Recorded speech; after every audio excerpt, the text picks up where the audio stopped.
Hi everyone, thanks for listening to my presentations.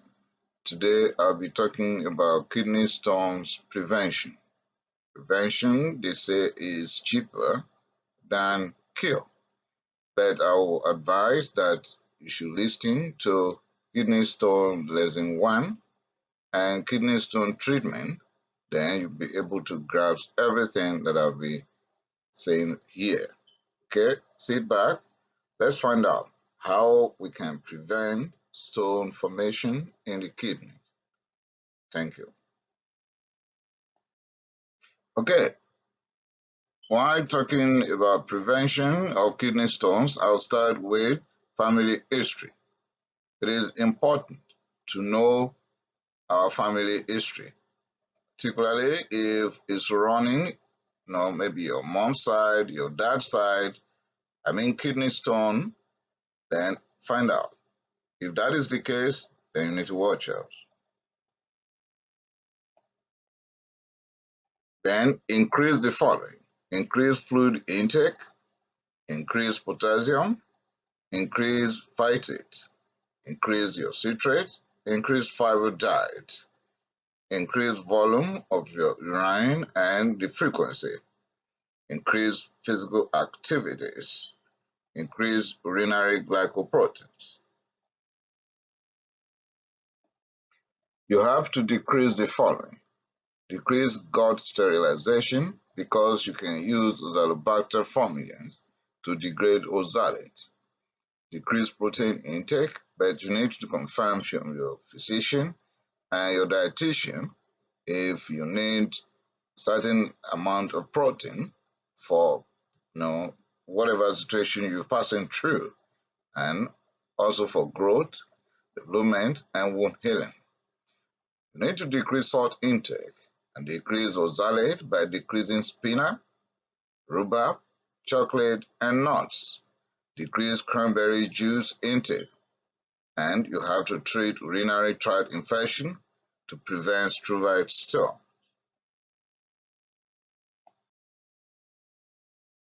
To decrease uremia, you can use allopurinol, febuxostat, and potassium citrate. To those who had listened to my presentation on gout, will understand this better. So you can check my channel to listen to my presentation on gout. You have to optimize the following. 1. Normal dietary calcium. Normal calcium intake is necessary because if you take lower amount of calcium, there will be increased urinary oxalate, and that will lead to stone formation and a negative calcium balance. And if you take too much of calcium, you understand what that will lead to. And you have to maintain optimum pH because lower pH, that is acidic situation, will give uric acid stones, and higher pH, that is alkaline, will give calcium phosphate stones. Okay, we need to watch what goes into our mouth. So we have to cut the following. Frequent spinach eating should be cut down. Very high salt intake should be dropped. And low level of phytate seen in wheat, rice, rye, barley, and bean should be adjusted. In other words, if you are eating any of these, then you have to have that at the back of your mind that you are not helping the prevention of stone formation. I'm not saying you can't eat them, but you will have to do some other things that will help, okay? High level of sugars like in sucrose and fructose is not going to help. High animal protein diet will not help. Calcium supplements usage will increase the possibility or probability of coming down with stone formation. Diet with low level of calcium, like I've just said, will lead to increased urinary oxalate excretion, and that will lead to probability of more stone formation and negative calcium balance. And of course, you can't be indulging in decreased fluid intake. You need more fluid intake so that you can urinate the more.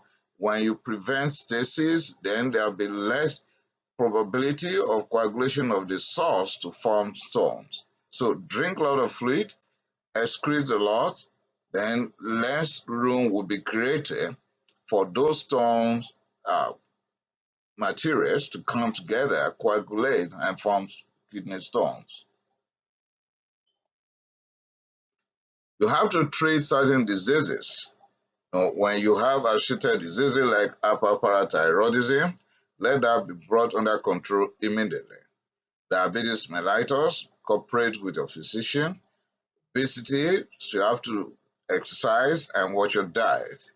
Gout, of course, I've just gone through the prevention of gout, allopurinol, febuxostat, and so on. And Crohn's disease, see your gastrointestinal expert. If you had surgery in the past, like gastric bypass surgery or intestinal bypass surgery, you need to watch out. There are some medications that we can use to prevent stone formation. I'm not saying we're going to prescribe this for that purpose, but your doctor will do what is called a kind of holistic approach to see what medications will be helpful under certain situation you are passing through. So we can use thiazide because the thiazide will increase reabsorption of calcium into the circulatory system, and less will be lost in the urine. So there will be hypercalciuria, low calciuria, so low stone formation, though we're going to have higher calcium in the blood. Potassium citrate will decrease calcium oxalate stone formation. Urease inhibitors can prevent infections and prevent stone formation due to that. And that is why we can have N-butyl-thiophosphoric thiamide, MBTPT, or phenylphosphoridaminidate, PPD, or hydroquinonol. You can have urinalysis done to know where you are. Diagnosis should involve 24-hour urine test. Symptoms may include passing gravel or sand, which means multiple small stones in the urine. Also, urgent needs to urinate, and when that is done, we can get the values of calcium in the urine, that of phosphorus, bicarb, creatinine, magnesium, uric acid, nitrite, cysteine, and oxalate. You have to work with a physician to be able to identify and manage certain metabolic disorders: Hypercalciuria, Hyperoxaluria, and Hypocitraturia. If your situation is Hyperoxaluria, you'll be advised to increase your fluid intake, increase sodium perorate, increase potassium carbonate, or increase potassium citric acid to bind intestinal oxalate.